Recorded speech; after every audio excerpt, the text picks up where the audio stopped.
الحلوين، الفيديو اللي فات خدتكم جولة في حي الحسين، فلو ما شفتش الفيديو روح شوفه. على يمين مقام الحسين بيوجد مسجد من أهم المساجد في مصر، وهو مسجد الأزهر. لما الجيوش الفاطمية غزت مصر تحت قيادة جور الثاقلي، أمر ببناء جامع الأزهر كقاعدة لنشر مذهب الشيعة الإسماعيلية، ومن ساعتها أصبح المسجد مسجد للتعليم وبتخرج منه التصريحات الرسمية. جامع الأزهر من أهم مساجد مصر، واحد من أشهر المساجد الأثرية في مصر والعالم الإسلامي، وتعرف بجامع القاهرة. اختلفت الأقاويل على اسمه، اتولد عليه ترميمات في مختلف العصور فغيرت كتير من معالمه الفاطمية، لكنه يعد أقدم أثر.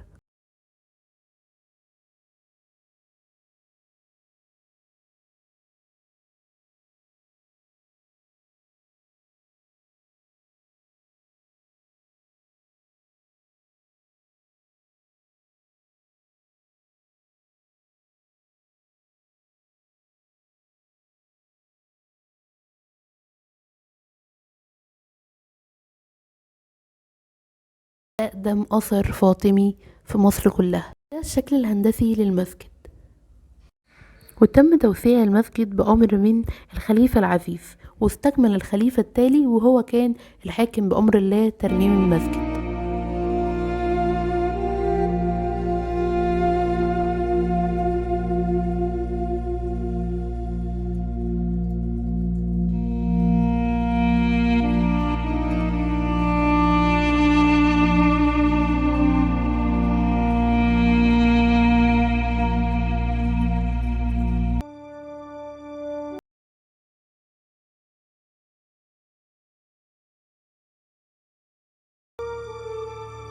أول ما تدخل المكان هيلفت نظرك إن فيه جنسيات كتير جدا من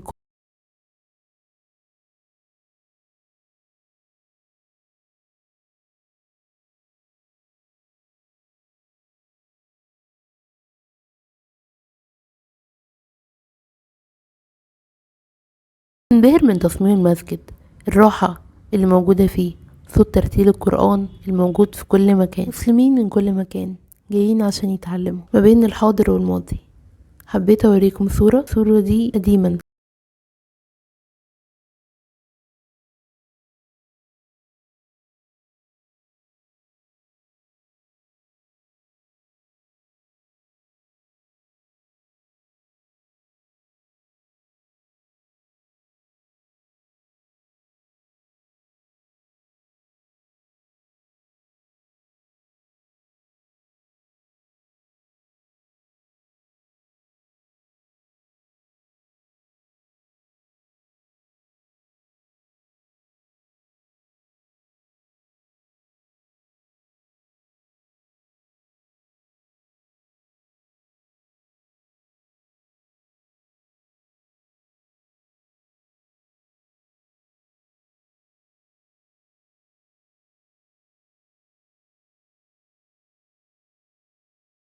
اتكلمنا قبل كده ان الجامع مر بترميمات كتير بس ما غيرتش من جماله. حبيت اجيب لكم صور قديمة علشان تشوفوا دلوقتي الفرق ما بين الماضي والحاضر.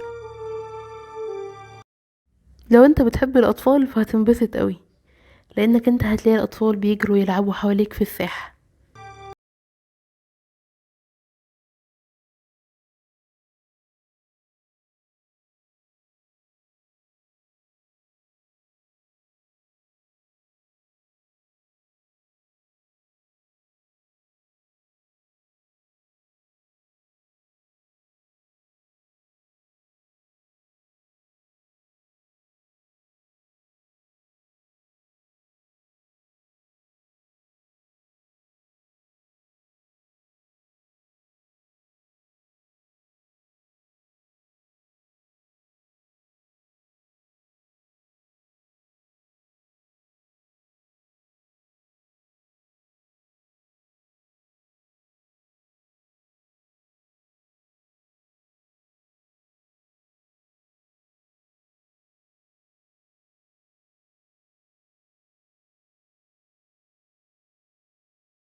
كانت معاكم مريم في جولة سريعة في جامع الازهر. سلام.